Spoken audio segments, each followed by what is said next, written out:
Welcome to Philosophy on Tap, your video guide to the book that pairs 48 philosophical conundrums with 48 great beers. In this video, we'll take a look into the issues at play in Chapter 1, Transporter Troubles. The puzzle here pertains to personal identity. What is it that makes you you? Is it your material makeup? Is it the particular organization of your matter? Or is it something completely immaterial? We'll use the thought experiment of a transporter or teleporter to look into the problem, and we'll pair it up with a Guinness Extra Stout. I choose to pair it with Guinness because 50 years from now, a Gallup poll will show that it's the beer voted most likely to be transported to an easy chair near you. So pause the video, grab yourself a Guinness, and ponder the perplexities of personal identity over one of the greatest Irish stouts ever brewed.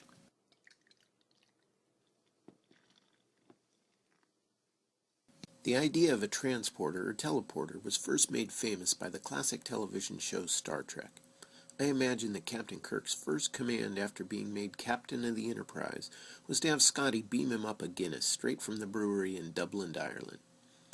But what would be even better than having a cold beer beamed to your easy chair?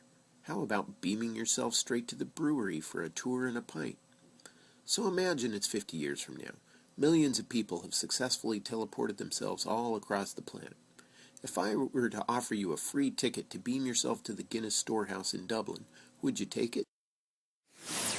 For example, let us suppose that the bugs of the system have all been worked out so that there's no chance that you'll get your molecules jumbled up with a fly that had happened to buzz into your teleportation path. Nobody ends up with fly genes, and nobody gets their brains jumbled. Let us also suppose that everyone who teleports these days ends up at their destination feeling perfectly fine. Now, according to the Star Trek Next Generation Technical Manual, Starfleet's transporter works by scanning and recording the state of all the subatomic particles within your body. The scan destroys the subatomic bonds that hold the particles together, and then sends the particles to your chosen destination by way of a subatomically debonded matter stream. Upon arrival, your subatomic particles are reassembled using the atomic blueprint that was recorded by the scan. Hey, we said that there are no bugs in the system.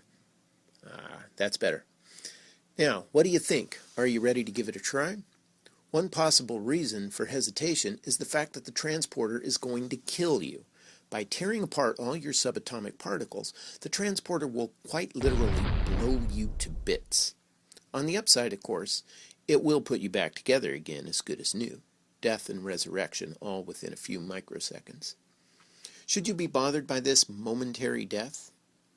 And if you died upon teleportation, is it still you who arrives on the other side?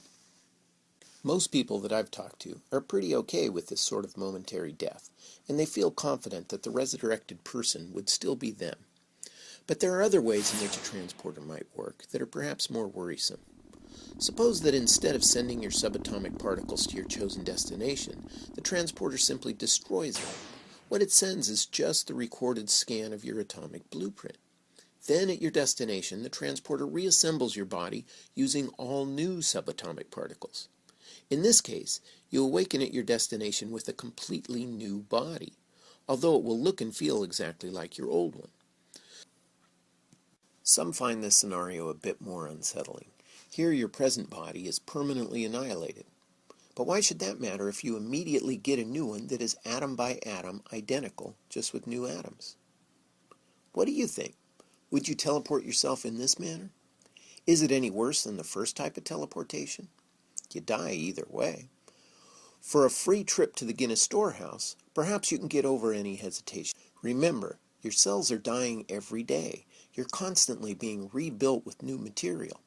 In a very real sense, you are what you drink. So perhaps we should not get so hung up on our current physical makeup. Perhaps it's not our atoms, but the organization of those atoms that really matters. Consider one more possibility, inspired by the Oxford philosopher Derek Parfit. Suppose that you're beaming from Los Angeles to Dublin. You've used transporters many times before, so you're not the least bit nervous. You step onto the pad and give the engineer the ready signal. You watch as she flips the switch, and the blue light of the scanner moves down your body. You expect the usual flicker of unconsciousness before finding yourself in Dublin's St. James Gate Brewery Transport Center. but it never happens. You look at the engineer inquisitively, and she says, "Okay, you're all set. Please step off the pad and down the stairs on your left." Puzzled, you reply, "It didn't work. I'm still here. I'm supposed to be in Dublin, but this is L.A." "Oh, but you are in Dublin," she says. "Just look at the monitor." To your amazement, you look up at the monitor and see yourself in front of the famed gate of the St. James Gate Brewery. The engineer explains, "You must not have known that this is the new ST-101 transporting system. As with many of the older systems, we send only your body scan to the chosen destination. In Dublin, you were reassembled using entirely new particles. Of course, things went perfectly, and you're feeling quite yourself in Dublin. See, look again at the monitor. You're lining up for the Guinness tour." "Yeah, but I'm still here," you protest. "That's the difference with the ST-101, she continues. "While some of the older machines would destroy your body right here in order to use its atomic energy to deliver your body scan at light speed, the ST-101 doesn't require that much energy. So instead, what I need you to do is to follow the yellow line to the elevator. Once inside, the red button will take you down to the power plant level. When the door opens, your body will be instantly obliterated for you. Sorry about the extra weight, but this will allow us to use your atomic energy for Los Angeles' ever-increasing energy needs." Slowly you walk to the elevator. There's only one button, the red one. You know that by pushing it, you will be delivered to your death. You know that the obliteration will be painless, and try to take comfort in the fact that your new self is already in Dublin, soaking up the sights and sounds of the Guinness storehouse. Nevertheless, it seems pretty obvious that you are still here and are about to die. Will you push the red button? What do you think? Is the ST-101 worse than the other two teleportation methods? Would it still be you that arrives in Dublin? And could you enjoy your Guinness knowing that another you is about to go to the incinerator? And now imagine this. Suppose you flee from your impending incineration and transport yourself to Dublin using the first method. So now there are two yous in Dublin, and the authorities are out to kill you because this is definitely not allowed. When they catch you and are about to shoot one of you, does it matter to you which one they kill? I bet it does. This leads us back to the question, what makes you you? Is it your atoms, or is it just a particular arrangement of any atoms? Or is it something altogether different, such as an immaterial spirit? And if you're altogether different from your atoms and their arrangement, would that mean that you are, in principle, unteleportable?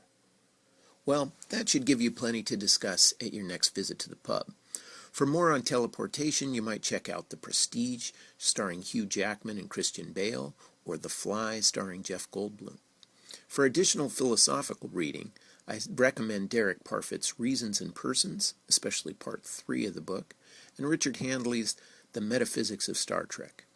And, of course, Philosophy on Tap, Pint-Sized Puzzles for the Pub Philosopher, available in paperback, Kindle, and on iTunes. Go to philosophy-on-tap.com for more videos and more information about the book.